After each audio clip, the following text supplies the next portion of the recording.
जिसको जीवन में बड़ाई प्राप्त करनी है वो दूसरे की बड़ाई करने का स्वभाव बना रहा। बच्चों को बचपन से ये स्वभाव उनके जीवन में उतारिए कि हम सामने वाले को जो देंगे वही हमें प्राप्त होगा। हम यदि सामने वाले को आदर देंगे तो हमको संसार में आदर प्राप्त होगा। हम सामने वाले का सम्मान करेंगे तो लोग हमारा सम्मान करेंगे। प्रशंसा जीव करत नहीं है, हो बहुत कठिनाई है। मैं एक घटना आपको बताऊं, मुझे विस्मरण नहीं होता।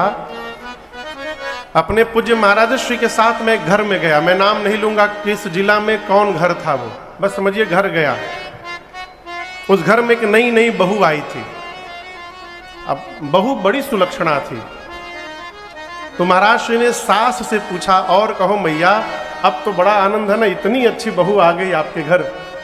सास का उत्तर सुनिए, बोली महाराज अच्छी तो है, बर्तन धीरे धीरे मांजती है। महाराज जी को तो आवेश आ गया, बोले बर्तनवा लेके खोपड़ी पर नहीं पीट रही है, ये कम है, धीरे धीरे मांज रही है। ये क्या है?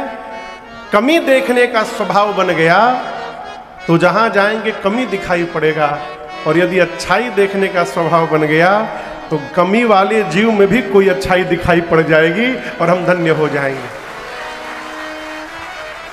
इसलिए जहां जाइए प्रशंसा करिए। एक एक कथा मैं बार बार सुनाता हूं क्योंकि इस कथा ने मेरे पर बड़ा प्रभाव किया।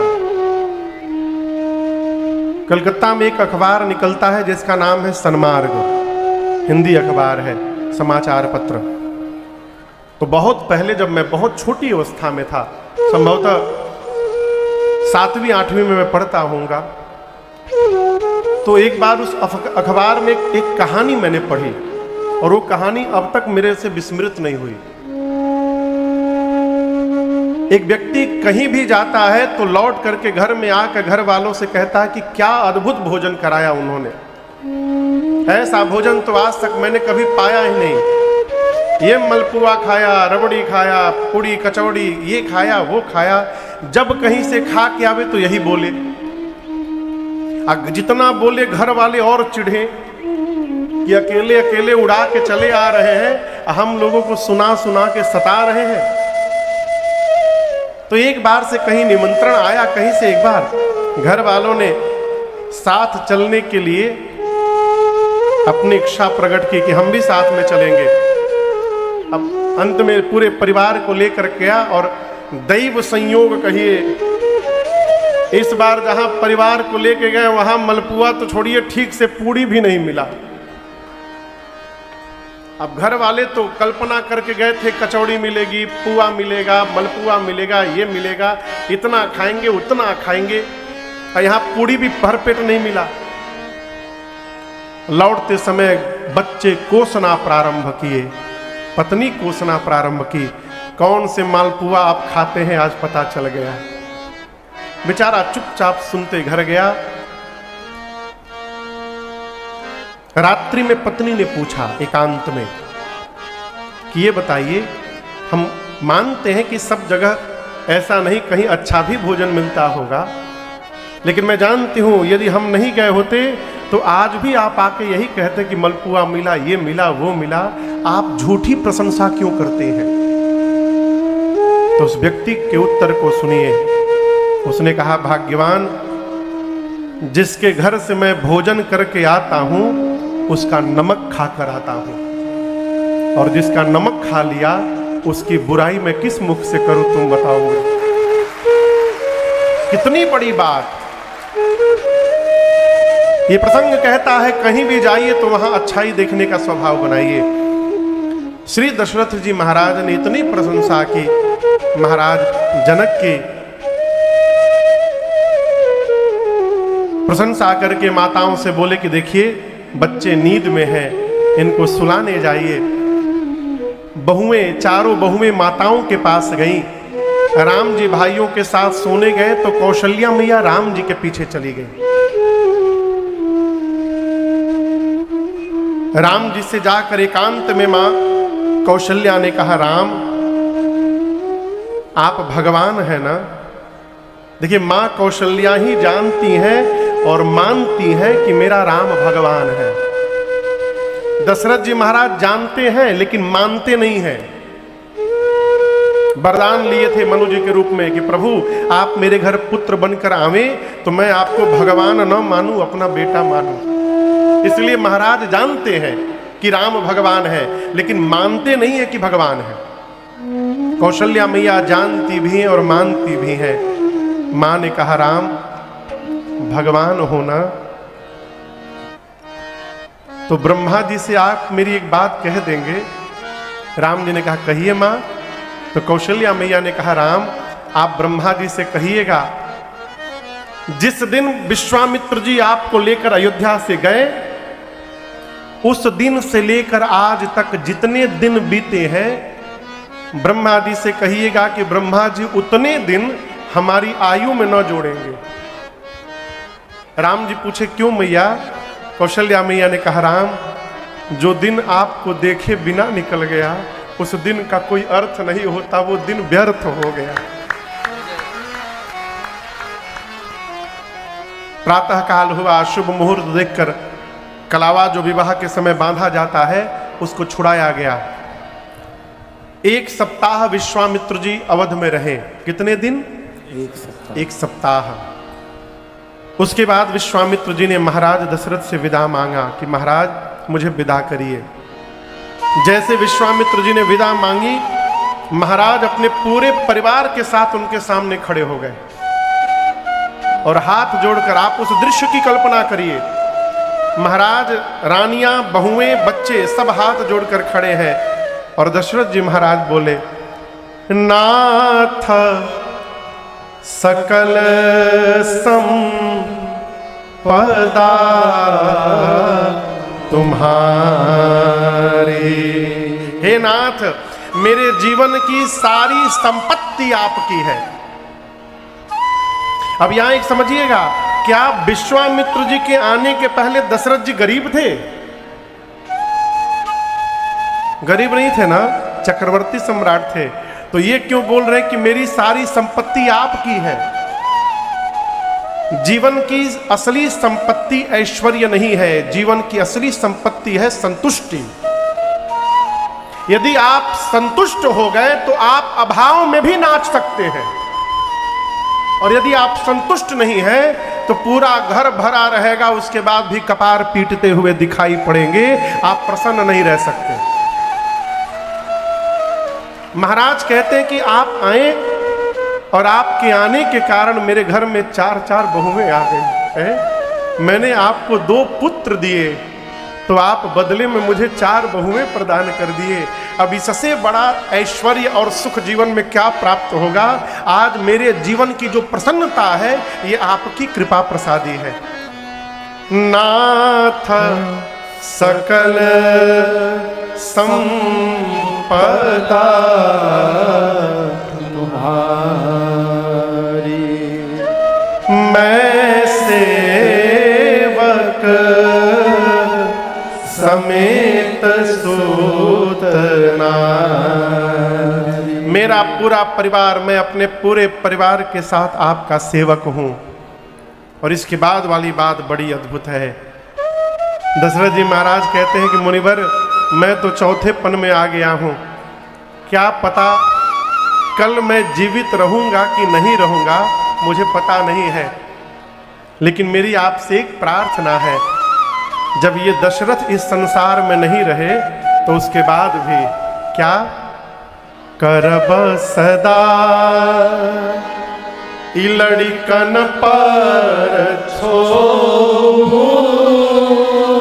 मेरे मरने के बाद भी मेरे बच्चों पर कृपा दृष्टि बना के रखिएगा, और जब तक मैं जीवित हूं दर्शन देता रहब मुनि मोह।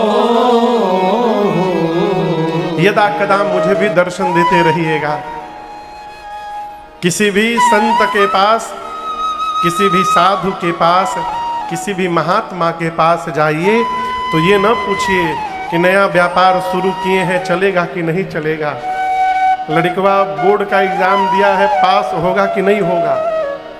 ये ना पूछिए। क्या पूछे महाराज? विपत्ति में भी भगवान पर से भरोसा कम न हो जाए, इसका उपाय बता दीजिए। जीवन की स्थिति परिस्थिति बदलती रहे परंतु हमारे मन की स्थिति न बदले, इसका उपाय बता दीजिए। जीवन के झंझावात में रहते हुए भी भगवान का स्मरण कैसे बना रहे, इसका उपाय बता दीजिए। ये पूछने योग्य प्रश्न है। लोग का पूछत है पेट में दर्द है, कपार बहुत पीरात है महाराज। अभी परसों एक लोग आके हमसे बोले महाराज बहुत हफनी होता है, कौन मंत्र जपे? हमें मंत्र न जपे, दवाई खाइए।